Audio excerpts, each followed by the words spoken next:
ವೀಕ್ಷಕರೇ, ತೆಲಂಗಾಣ ಸ್ಟೇಟ್ ಹೈದರಾಬಾದ್ನಲ್ಲಿ ವಾಸಿಸೋರೆ ಈ ಕುಮಾರಿ ಹಾಗೂ ಬೋಡಾ ಪ್ರವೀಣ್. ಇವರಿಗೆ ಮದುವೆಯಾಗಿ 2 ಮುದ್ದಾದ ಹೆಣ್ಣು ಮಕ್ಕಳು. ಒಂದು ಮಗು 5 ವರ್ಷದ ಕೃಷಿಕ, ಮತ್ತೊಂದು ಮಗು 3 ವರ್ಷದ ಕೃತಿಕ. ಕುಮಾರಿಯ ಗಂಡ ಬೋಡಾ ಪ್ರವೀಣ್ ಒಬ್ಬ ಫಿಸಿಯೋಥೆರಪಿಸ್ಟ್. ಸಂಸಾರದ ಬಂಡಿ ಈ ಸಂಪಾದನೆಯಿಂದಲೇ ಸಾಗಬೇಕು. ಆದ್ರೆ ಈ ಚಿಕ್ಕ ಸಂಸಾರಕ್ಕೆ ಅದರ ಕೊರತೆ ಇರಲಿಲ್ಲ. ಪತ್ನಿ ಕುಮಾರಿ ಗಂಡ ಪ್ರವೀಣ್ಗೆ ಬಹಳನೇ ಸಪೋರ್ಟಿವ್ ಆಗಿ ಇದ್ದಿದ್ದರಿಂದ, ಜೊತೆಗೆ ಮನೆಯಲ್ಲಿ ಒಂದಲ್ಲದೆ 2 ಲಕ್ಷ್ಮಿಯರಿದ್ದರಿಂದ ಎಲ್ಲವೂ ಆರಾಮಾಗೆ ಸಾಕ್ತಿತ್ತು. ಅಂದು ಮೇ 28, 2024 ದಿನ. ಅವತ್ತು ಬೆಳಿಗ್ಗೆ ಕುಮಾರಿ ತನ್ನ ತಂದೆಗೆ ಕಾಲ್ ಮಾಡ್ತಾರೆ. ಕುಮಾರಿಯ ಊರು ಖಮ್ಮಂ ಡಿಸ್ಟಿಕ್. ಕಾಲ್ ಮಾಡಿದ ಕುಮಾರಿ ತನ್ನ ತಂದೆಗೆ ಹೇಳ್ತಾರೆ, ಅಪ್ಪ, ಪ್ರವೀಣ್ಗೆ 1 ವಾರಗಳ ಕಾಲ ಹಾಸ್ಪಿಟಲ್ಗೆ ರಜಾ ಇದೆ, ನಾವೆಲ್ಲ ಊರಿಗೆ ಬರ್ತಿದ್ದೀವಿ ಅಂತ. ಇದನ್ನ ಕೇಳಿದ ಕುಮಾರಿಯ ಅಪ್ಪ ಅಮ್ಮ ಎಲ್ಲರಿಗೂ ಬಹಳನೇ ಖುಷಿ. ಯಾಕೆಂದ್ರೆ ಅವರು ಮಗಳು ಮೊಮ್ಮಕ್ಕಳನ್ನ ಅಳಿಯನನ್ನ ನೋಡಿ ಬಹಳನೇ ಟೈಮ್ ಆಗಿತ್ತು. ಅವರು ಕೂಡ ಸರಿ ಬನ್ನಿ, ಆರಾಮಾಗಿ 1 ವಾರ ಇದ್ದು ಹೋಗಿ ಅಂತಾರೆ. ಫೋನ್ ಕಟ್ ಮಾಡಿದ ಮರುಕ್ಷಣವೇ ಕುಮಾರಿಯ ಅಪ್ಪ ಮಾರ್ಕೆಟ್ಗೆ ಹೋಗಿ ಬೇಕಾದ ಸಾಮಗ್ರಿಗಳನ್ನ ತಗೊಂಡು, ಮಕ್ಕಳಿಗೆ ಆಟದ ಸಾಮಾನುಗಳನ್ನ ತಗೊಂಡು ಇನ್ನೇನು ಹೊರಡಬೇಕು ಅನ್ನೋ ಅಷ್ಟರಲ್ಲಿ ಅವರಿಗೊಂದು ಕಾಲ್ ಬರುತ್ತೆ. ಅದೊಂದು ಅನ್ನೋನ್ ನಂಬರ್. ರಿಸೀವ್ ಮಾಡಿದ ಕುಮಾರಿಯ ತಂದೆ ಯಾರು ಅಂತ ಕೇಳ್ತಾರೆ. ಅದಕ್ಕೆ ಆ ಕಡೆಯಿಂದ ಖಮ್ಮಂ ಪೊಲೀಸ್ ಸ್ಟೇಷನ್ ಇಂದ ಮಾತನಾಡ್ತಿರೋದು ಅಂತ ಹೇಳ್ತಾರೆ. 2 ನಿಮಿಷ ಫೋನ್ ನಲ್ಲಿ ಏನೂ ಮಾತನಾಡಲಾಗದೆ ಜಸ್ಟ್ ಪೊಲೀಸರು ಹೇಳ್ತಿದ್ದನ್ನ ಕೇಳಿಸಿಕೊಂಡು ನಿಂತಿದ್ದ ಅವರು, ಅವರಿಗೇ ಗೊತ್ತಿಲ್ಲದೆ ಕಣ್ಣಲ್ಲಿ ನೀರು ನದಿಯ ರೀತಿ ಹರಿತಿರೋದು ಅವರ ಅರಿವಿಗೆ ಬಂದಿರಲಿಲ್ಲ. ಅಕ್ಕಪಕ್ಕದಲ್ಲಿ ನಿಂತಿದ್ದ ಜನರೆಲ್ಲ ಏನಾಯ್ತು ಏನಾಯ್ತು ಅಂತ ಕೇಳಿದ್ರು ಅವರ ಬಾಯಿಂದ ಒಂದು ಶಬ್ದವೂ ಬರುತ್ತಿರಲಿಲ್ಲ. ಒಂದು ತರಹದ ಶಾಕ್ಗೆ ಒಳಗಾಗಿದ್ರು. ಸ್ವಲ್ಪ ಸಮಯ ಸುಧಾರಿಸಿಕೊಂಡು ಹೇಳ್ತಾರೆ, ನನ್ನ ಮಗಳ ಕುಟುಂಬ ಹೈದರಾಬಾದ್ನಿಂದ ಕಾರಲ್ಲಿ ಊರಿಗೆ ಬರುವಾಗ ದಾರಿ ಮಧ್ಯದಲ್ಲಿ ಆಕ್ಸಿಡೆಂಟ್ ಆಗಿ ಎಲ್ಲರೂ ಸತ್ತು ಹೋಗಿದ್ದಾರಂತೆ ಅಂತ ಹೇಳ್ತಾರೆ. ಅಲ್ಲಿಂದ ಹಾಗೋ ಹೀಗೋ ಸುಧಾರಿಸಿಕೊಂಡು ಮನೆಗೆ ಬಂದು ಮಡದಿಯನ್ನು ಕರ್ಕೊಂಡು ಇಮಿಡಿಯೇಟ್ ಆಗಿ ಪೊಲೀಸರು ಹೇಳಿದ್ದ ಹಾಸ್ಪಿಟಲ್ಗೆ ಬರ್ತಾರೆ. ಕುಮಾರಿಯ ಅಪ್ಪ ಅಮ್ಮ ಹಾಸ್ಪಿಟಲ್ಗೆ ಬರೋಸತ್ತಿಗಾಗಲೇ ಪ್ರವೀಣ್ನ ತಂದೆ ತಾಯಿ ರಿಲೇಟಿವ್ಸ್ ಎಲ್ಲರೂ ಹಾಸ್ಪಿಟಲ್ಗೆ ಬಂದಾಗಿತ್ತು. ಅವರುಗಳನ್ನು ನೋಡಿ ಇವರಿಬ್ಬರಿಗೂ ಏನಾಯ್ತು ಅಂತ ಗೊತ್ತಾಗಲ್ಲ. ಯಾಕೆಂದ್ರೆ ಇಡೀ ಕುಟುಂಬವೇ ಕೂತ್ಕೊಂಡು ಹಾಸ್ಪಿಟಲ್ ನಲ್ಲಿ ಅಳ್ತಿದ್ರು. ಅಲ್ಲಿದ್ದ ಎಲ್ಲರನ್ನೂ ಏನಾಯ್ತು ಹೇಗಾಯ್ತು ಅಂತ ಕೇಳೋಷ್ಟೊತ್ತಿಗೆ ಅವರೆಲ್ಲರ ಬಾಯಿಯಿಂದ ಒಂದು ಶಾಕಿಂಗ್ ವಿಷಯ ಹೊರಬರುತ್ತೆ. ಅದೇನಂದ್ರೆ, ನಿಮ್ಮ ಮಗಳು ಹಾಗೆ ಮೊಮ್ಮಕ್ಕಳಿಬ್ಬರು ಆಕ್ಸಿಡೆಂಟ್ ನಲ್ಲಿ ಉಳಿಲಿಲ್ಲ. ಅಳಿಯ ಸೀಟ್ ಬೆಲ್ಟ್ ಹಾಕಿದ್ದರಿಂದ ಏರ್ ಬ್ಯಾಗ್ ಓಪನ್ ಆಗಿ ಬದುಕುಳಿದಿದ್ದಾನೆ ಅಂತಾರೆ. ಸರಿ, ಆಕ್ಸಿಡೆಂಟ್ ಆದ್ರೂ ಹೇಗಾಯ್ತು ಅಂತ ಕೇಳಿದ್ದಕ್ಕೆ, ಹೈದರಾಬಾದ್ನಿಂದ ಖಮ್మంಗೆ ಬರುವಾಗ ಒಂದು ಲಾರಿ ಅಡ್ಡ ಬಂತು. ಅದನ್ನು ತಪ್ಪಿಸಲು ಲೆಫ್ಟ್ಗೆ ತಗೊಂಡಾಗ ಬ್ಯಾಲೆನ್ಸ್ ತಪ್ಪಿ ಮರಕ್ಕೆ ಹೊಡೆದು ಹೀಗಾಯ್ತು ಅಂತಾರೆ. ಫ್ರಂಟ್ ಸೀಟ್ ನಲ್ಲಿ 2 ಮಕ್ಕಳು ಕೂತಿದ್ರು, ಹಿಂದುಗಡೆ ಕುಮಾರಿ ಕೂತಿದ್ರು. ಆದ್ರೆ ಅವರ್ಯಾರು ಸೀಟ್ ಬೆಲ್ಟ್ ಹಾಕಿರಲಿಲ್ಲ ಎಕ್ಸೆಪ್ಟ್ ಪ್ರವೀಣ್. ಹಾಗಾಗಿ ಪ್ರವೀಣ್ಗೆ ದೇಹದಲ್ಲಿ ಅಲ್ಲಲ್ಲಿ ಗಾಯಗಳಾಗಿವೆ, ಬಟ್ ಆತ ಬದುಕುಳಿದಿದ್ದಾನೆ ಅಂತಾರೆ. ಇಲ್ಲಿಂದ ಪೊಲೀಸರು ತಮ್ಮ ಇನ್ವೆಸ್ಟಿಗೇಷನ್ ಸ್ಟಾರ್ಟ್ ಮಾಡ್ತಾರೆ. ಮೊದಲು ಅವರು ಕುಮಾರಿಯ ತಂದೆ ತಾಯಿನ ವಿಚಾರಿಸ್ತಾರೆ, ಯಾವ ಕಾರಣಕ್ಕೆ ಅವರು ನಿಮ್ಮ ಮನೆಗೆ ಬರ್ತಿದ್ರು ಅಂತ. ಅದಕ್ಕೆ ಕುಮಾರಿಯ ತಂದೆ, ಅಳಿಯನಿಗೆ ರಜಾ ಇದ್ದಿದ್ರಿಂದ ಎಲ್ಲರೂ ಊರಿಗೆ ಬರ್ತಿದೀವಿ ಅಂತ ಮಗಳೇ ಫೋನ್ ಮಾಡಿ ಹೇಳಿದ್ಲು ಅಂತಾರೆ. ನಂತರ ಪ್ರವೀಣ್ನ ತಂದೆ ತಾಯಿನ ವಿಚಾರಿಸ್ತಾರೆ, ಪ್ರವೀಣ್ಗೆ ಯಾರಾದ್ರೂ ಶತ್ರುಗಳಿದ್ರ ಅಂತ.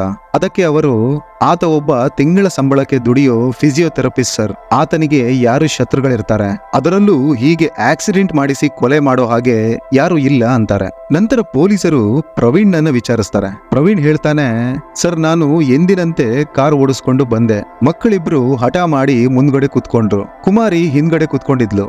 ನಾನು ನಾರ್ಮಲ್ ಸ್ಪೀಡ್ ನಲ್ಲೇ ಗಾಡಿ ಓಡಿಸ್ತಿದ್ದೆ. ಆದ್ರೆ ಆಪೋಸಿಟ್ ಸೈಡ್ ನಲ್ಲಿ ಸಡನ್ ಆಗಿ ಒಂದು ಲಾರಿ ಬಂತು. ಅದು ನೇರವಾಗಿ ನಮ್ಮ ಮೇಲೆ ಬರೋ ಹಾಗೆ ಅನ್ನಿಸ್ತು. ನನಗೆ ಏನ್ ಮಾಡೋದು ಅಂತ ಗೊತ್ತಾಗದೆ ಸ್ಟೇರಿಂಗ್ ತಿರುಗಿಸ್ದೆ. ಬ್ಯಾಲೆನ್ಸ್ ತಪ್ಪಿ ಮರಕ್ಕೆ ಹೊಡಿತು ಸರ್ ಅಂತಾರೆ. ನನ್ನ ದುರಾದೃಷ್ಟಕ್ಕೆ ನಾನ್ ಮಾತ್ರ ಸೀಟ್ ಬೆಲ್ಟ್ ಹಾಕೊಂಡಿದ್ದೆ. ನನ್ನ ಮಕ್ಕಳಾಗ್ಲಿ ಮಡದಿ ಆಗ್ಲಿ ಸೀಟ್ ಬೆಲ್ಟ್ ಹಾಕಿರಲಿಲ್ಲ.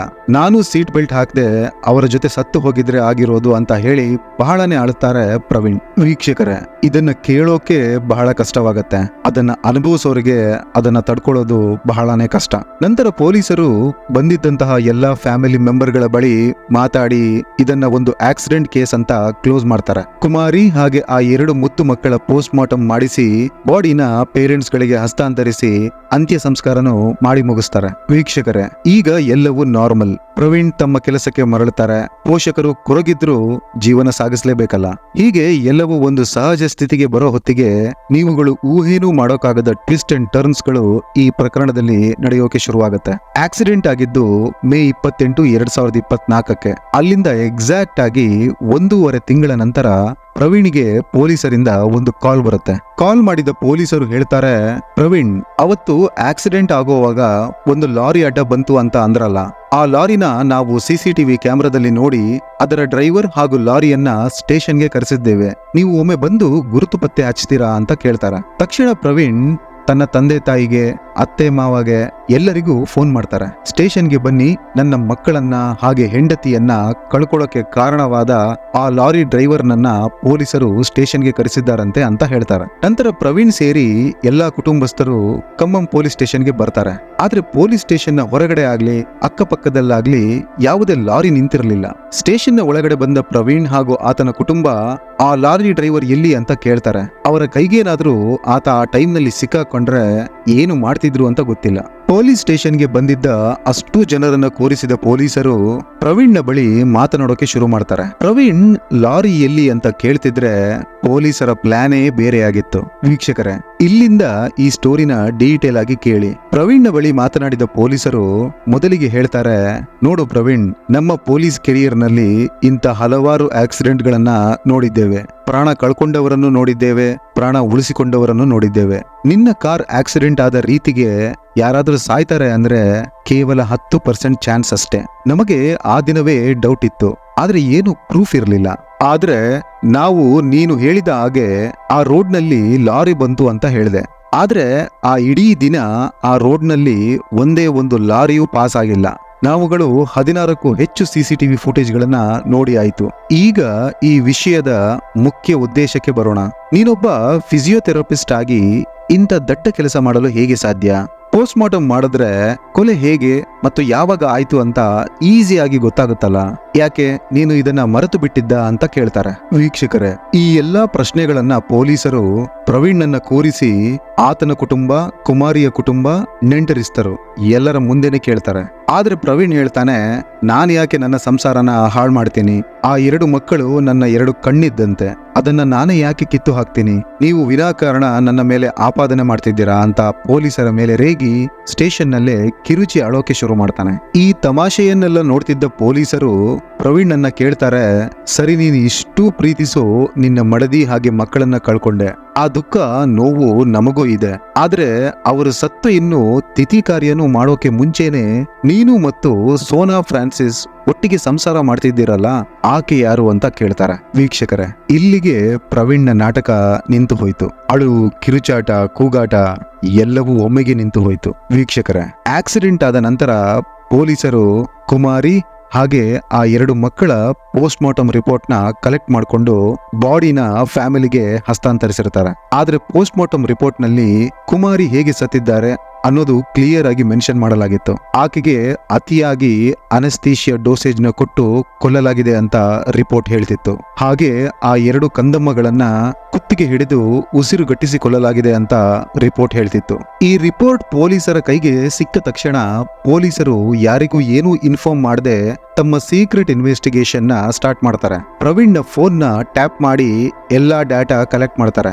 ಈ ಕೇಸ್ಗೆ ಬೇಕಾಗಿದ್ದ ಎಲ್ಲಾ ಎವಿಡೆನ್ಸಸ್ ಗಳನ್ನು ಒಂದೊಂದಾಗಿ ಕಲೆ ಹಾಕೋಕೆ ಅವರಿಗೆ 1.5 ತಿಂಗಳೇ ಬೇಕಾಯ್ತು. ಇತ್ತ ಪ್ರವೀಣ್ ಪೊಲೀಸರು ಆಲ್ರೆಡಿ ಇದನ್ನ ಒಂದು ಆಕ್ಸಿಡೆಂಟ್ ಕೇಸ್ ಅಂತ ಕ್ಲೋಸ್ ಮಾಡಿ ಸೈನ್ ತಗೊಂಡಾಗಿದೆ, ಇನ್ನೇನು ಪ್ರಾಬ್ಲಮ್ ಇಲ್ಲ ಅಂತ ಎಲ್ಲ ಮರೆತು ಜಾಲಿಯಾಗಿ ಇರೋಕೆ ಶುರು ಮಾಡ್ತಾನೆ. ಸ್ಟೇಷನ್ ನಲ್ಲಿ ಇದೆಲ್ಲ ಕೇಳ್ತಿದ್ದ ಕುಟುಂಬಸ್ಥರು ಎದೆ ಮೇಲೆ ಕೈ ಹಿಡ್ಕೊಂಡಿದ್ರು. ಇದೆಲ್ಲ ಏನು, ಹೇಗೆ ಆಯ್ತು ಅಂತ ಯಾರಿಗೂ ತಿಳಿತಿಲ್ಲ. ನಂತರ ಪೊಲೀಸರು ಪ್ರವೀಣ್ನ ಇಂಟರೋಗೇಷನ್ ರೂಮ್ಗೆ ಕರ್ಕೊಂಡು ಹೋಗಿ ತಮ್ಮ ಸ್ಟೈಲ್ ನಲ್ಲಿ ವಿಚಾರಿಸಿದಾಗ ಕಂಪ್ಲೀಟ್ ಸ್ಟೋರಿ ಬಾಯ್ಬಿಡ್ತಾನೆ ಈ ಪ್ರವೀಣ್. ಮದುವೆಯ ನಂತರ ಪ್ರವೀಣ್ ಹಾಗೆ ಕುಮಾರಿ ಬಹಳನೇ ಅನ್ಯೂನ್ಯವಾಗಿದ್ರು. ಕುಮಾರಿಗೆ ಪ್ರವೀಣೇ ಪ್ರಪಂಚ. ಮನೆಗೆ ಒಂದಲ್ಲ ಅಂತ 2 ಲಕ್ಷ್ಮಿ ಕೂಡ ಬರ್ತಾರೆ. ಪ್ರವೀಣ್ ನ ಫಿಸಿಯೋಥೆರಪಿಸ್ಟ್ ಕೆಲಸ ಕೂಡ ಆರಾಮಾಗಿ ನಡೀತಿತ್ತು. ಆದ್ರೆ 6 ತಿಂಗಳ ಹಿಂದೆ ಸೋನಾ ಫ್ರಾನ್ಸಿಸ್ ಎಂಬ ಒಬ್ಬ ನರ್ಸ್ ಕೇರಳದಿಂದ ಹೈದರಾಬಾದ್ಗೆ ಪ್ರವೀಣ್ಗೆ ಅಸಿಸ್ಟೆಂಟ್ ಆಗಿ ಬರ್ತಾಳೆ. ಇಲ್ಲಿಂದ ಶುರುವಾಗುತ್ತೆ ಪ್ರವೀಣ್ ಹಾಗೂ ಸೋನಾಳ ರಾಸಲೀಲೆ. ಇವರ ನಡುವೆ ಏನೇನೆಲ್ಲ ನಡೀಬಾರ್ದೋ ಆ ಎಲ್ಲಾ ವಿಷಯಗಳು ಹಾಸ್ಪಿಟಲ್ ನಲ್ಲೇ ನಡೆಯೋಕೆ ಶುರುವಾಗುತ್ತೆ. ಅದು ಆ ಹಾಸ್ಪಿಟಲ್ ನಲ್ಲಿ ಕೆಲಸ ಮಾಡೋ ಎಲ್ಲರಿಗೂ ಗೊತ್ತಾಗ್ತಾ ಬರುತ್ತೆ. ಅದೇ ಹೇಳ್ತಾರಲ್ಲ, ಕೆಂಡನ ಸೆರಗಲ್ಲಿ ಎಷ್ಟೊತ್ತು ಅಂತ ಹಿಡ್ಕೊಳಕ್ಕಾಗುತ್ತೆ ಅಂತ. ಹಾಗೆ ಈ ಪ್ರವೀಣ್ನ ಕಾಮಕಾಂಡಗಳು ಒಂದಲ್ಲ ಒಂದು ದಿನ ಮಡದಿ ಕುಮಾರಿಗೂ ತಿಳಿಲೇಬೇಕಲ್ಲ. ಒಮ್ಮೆ ಕುಮಾರಿ ಪ್ರವೀಣ್ನ ಫೋನ್ನ ತಗೊಂಡು ನೋಡುವಾಗ ಸೋನಾಳ ಮೆಸೇಜ್ ಬರುತ್ತೆ. ಆ ಮೆಸೇಜ್ ಓಪನ್ ಮಾಡಿ ಹಿಸ್ಟ್ರಿ ಎಲ್ಲ ನೋಡಿದ್ರೆ ಅಲ್ಲೊಂದು ಕಾಮದ ಕಾದಂಬರಿನೇ ಬರಿಬಹುದು. ಅಷ್ಟು ರೊಮ್ಯಾಂಟಿಕ್ ಮೆಸೇಜ್ಗಳು, ಫೋಟೋಗಳು ಇವೆಲ್ಲ ನೋಡಿದ ಕುಮಾರಿ ಅಂದು ಪ್ರವೀಣ್ನ ಕೂರಿಸಿ ವಾರ್ನಿಂಗ್ ಕೊಡ್ತಾರೆ. ನಮಗೆ ಅಂತ 2 ಮಕ್ಕಳಿದ್ದಾರೆ, ಅದರ ಬಗ್ಗೆ ಯೋಚಿಸು. ನಾನು ನನ್ನ ಸರ್ವಸ್ವವನ್ನು ನಿನಗಾಗಿ ದಾರೆ ಎರೆದಿದ್ದೇನೆ. ದಯವಿಟ್ಟು ನೀನು ಆಕೆಯೊಂದಿಗಿನ ಸಂಬಂಧವನ್ನ ನಿಲ್ಲಿಸು. ಇಲ್ಲ ಅಂದ್ರೆ ನಿನ್ನ ಹಾಗೂ ನನ್ನ ಇಬ್ಬರ ಕುಟುಂಬಕ್ಕೆ ಈ ವಿಷಯ ಹೇಳಬೇಕಾಗತ್ತೆ ಅಂತ ಕುಮಾರಿ ಪ್ರವೀಣ್ಗೆ ವಾರ್ನ್ ಮಾಡ್ತಾರೆ. ಇದಕ್ಕೆ ಪ್ರವೀಣ್ ಹೆದರ್ತಾನೆ. ಆದ್ರೆ ಹೇಳ್ತಾರಲ್ಲ, ಹವ್ಯಾಸ ಬಿಡೋದು ಕಷ್ಟ ಅಂತ. ಪ್ರವೀಣ್ ಹಾಗೂ ಸೋನಾ ಫ್ರಾನ್ಸಿಸ್ ತಮ್ಮ ಸಂಬಂಧನ ಗೌಪ್ಯವಾಗಿ ನಡೆಸಿಕೊಂಡು ಬರ್ತಾರೆ. ಹೀಗೆ ಇರುವಾಗ ಒಂದು ದಿನ ಇಬ್ಬರು ಕೂತು, ಹೀಗೆ ಆದ್ರೆ ಸರಿ ಹೋಗಲ್ಲ, ನಾವುಗಳು ಏನಾದ್ರೂ ಮಾಡ್ಲೇಬೇಕು, ಇಲ್ಲ ಅಂದ್ರೆ ನಾವಿಬ್ರು ಒಟ್ಟಿಗೆ ಇರೋದು ಕಷ್ಟ ಅಂತ ನಿರ್ಧರಿಸಿ ಒಂದು ಡಿಸಿಷನ್ಗೆ ಬರ್ತಾರೆ. ಅದರ ಪ್ರಕಾರ ಕುಮಾರಿ ಒಬ್ಬಳನ್ನೇ ಕೊಂದ್ರೆ ಸಾಲಲ್ಲ, ಮಕ್ಕಳನ್ನು ಸಾಯಿಸಿ ಬಿಡೋಣ, ನಂತರ ನಮ್ಮದೇ ಒಂದು ಹೊಸ ಸಂಸಾರ ಮಾಡ್ಕೊಂಡ್ರಾಯ್ತು ಅಂತ ನಿರ್ಧರಿಸಿ, ಇಬ್ಬರು ಮೆಡಿಕಲ್ ಫೀಲ್ಡ್ ನಲ್ಲಿ ಇದ್ದಿದ್ರಿಂದ ಅನಸ್ತೇಶಿಯಾ ಬಗ್ಗೆ ಚೆನ್ನಾಗಿ ನಾಲೆಡ್ಜ್ ಇತ್ತು. ಸಿರಿಂಜ್ ಹಾಗೂ ಅನಸ್ತೇಶಿಯಾನ ತಗೊಂಡು ಹಿಡ್ಕೊಂಡಿದ್ದ ಪ್ರವೀಣ್ ಸಮಯಕ್ಕಾಗಿ ಕಾಯ್ತಿದ್ದ.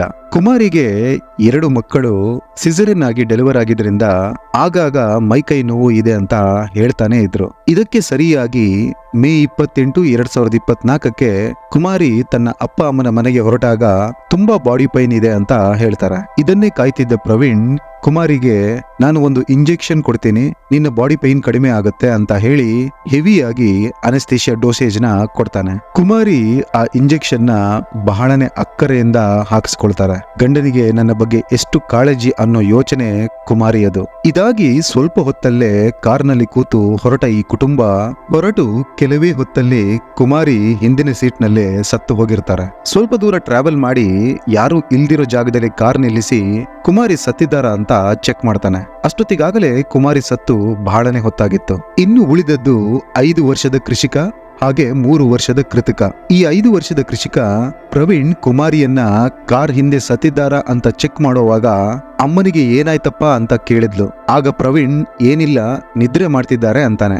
ಆದ್ರೆ ಆ ಮುತ್ತು ಮಕ್ಕಳಿಗೆ ನೆಕ್ಸ್ಟ್ ನಾವು ಕೂಡ ಅಮ್ಮನ ಹಾಗೆ ನಿದ್ದೆಗೆ ಜಾರ್ತೀವಿ ಅಂತ ತಿಳಿದೆ ತಮ್ಮ ಪಾಡಿಗೆ ತಾವು ಆಟವಾಡ್ಕೊಂಡು ಕೂತಿರ್ತಾರೆ. ಹಿಂದೆ ಕುಮಾರಿಯನ್ನ ಚೆಕ್ ಮಾಡಿ ಬಂದ ಪ್ರವೀಣ್ 2 ಮಕ್ಕಳಲ್ಲಿ ಮೊದಲಿಗೆ 5 ವರ್ಷದ ಕೃಷಿಕಳ ಗಂಟಲು ಹಿಡಿದು ಉಸಿರುಗಟ್ಟಿಸ್ತಾನೆ. ಅದರ ಕಿರುಚಾಟಕ್ಕೆ 3 ವರ್ಷದ ಕೃತಿಕ ಯಾಕಪ್ಪ ಬಿಳಪ್ಪ ಅಂತಿದ್ರು ಆ ಮಗು ಸಾಯೋವರೆಗೂ ಬಿಡದೆ ಹಿಡಿತಾನೆ. ನಂತರ ಅದೇ ರೀತಿ ಕೃತಿಕನು ಕಾರಿನ ಒಳಗಡೆನೆ ಕೊಲೆ ಮಾಡ್ತಾನೆ. ಹೀಗೆ ಆ 2 ಮುದ್ದಾದ ಮಕ್ಕಳನ್ನ ಕೇವಲ ಕಾಮದ ಕಾರಣಕ್ಕೆ ನರಳಿ ಸಾಯಿಸ್ತಾನೆ. ಊಹೆ ಮಾಡ್ಕೊಳ್ಳೋದು ಅಸಾಧ್ಯ. ಇದೆಲ್ಲ ಮಾಡಿದ ಪ್ರವೀಣ್ ನಂತರ ಕಾರ್ನ ತಗೊಂಡೋಗಿ ಒಂದು ಮರಕ್ಕೆ ತಾನೇ ಹೋಗಿ ಹೊಡಿತಾನೆ. ಸೀಟ್ ಬೆಲ್ಟ್ ಹಾಕೊಂಡಿರ್ತಾನೆ. ಆ ಜಾಗದಲ್ಲಿ ಯಾವ ಲಾರಿನೂ ಬಂದಿರಲಿಲ್ಲ.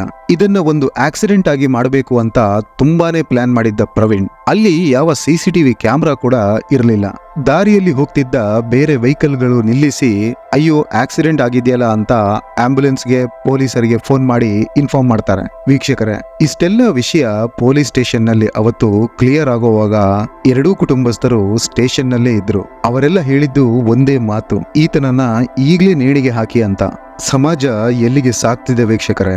ಇದಕ್ಕೂ ಮುಂಚೆ ನನ್ನ ಚಾನೆಲ್ ನಲ್ಲೇ ಒಂದು ಸ್ಟೋರಿ ಹಾಕಿದ್ದೆ. ತಾಯಿ 2 ಮಕ್ಕಳನ್ನ ಕೊಂದಿದ್ದು ಜಸ್ಟ್ ಕಾಮಕ್ಕಾಗಿ. ಇಲ್ಲಿ ತಂದೆ ಅದೇ ಕಾರಣಕ್ಕಾಗಿ. ಹಾಗೆ ಎಷ್ಟೋ ಪ್ರಕರಣಗಳಲ್ಲಿ ಮಕ್ಕಳು ಹೆತ್ತವರನ್ನ ಕೊಲ್ಲೋ ಸುದ್ದಿನೂ ಕೇಳಿದ್ದೇವೆ ವೀಕ್ಷಕರೇ. ಇದಾಗಿತ್ತು ಕೃಷಿಕ ಹಾಗೂ ಕೃತಿಕಾರ ಹೃದಯ ಕಲಕುವ ಸ್ಟೋರಿ. ನಿಮ್ಮ ಅನಿಸಿಕೆಗಳನ್ನ ದಯವಿಟ್ಟು ಹಂಚ್ಕೊಳ್ಳಿ ಅಂತ ಹೇಳ್ತಾ ಸಿಗ್ತೀನಿ ಮುಂದಿನ ಎಪಿಸೋಡ್ ನಲ್ಲಿ. Till then take care.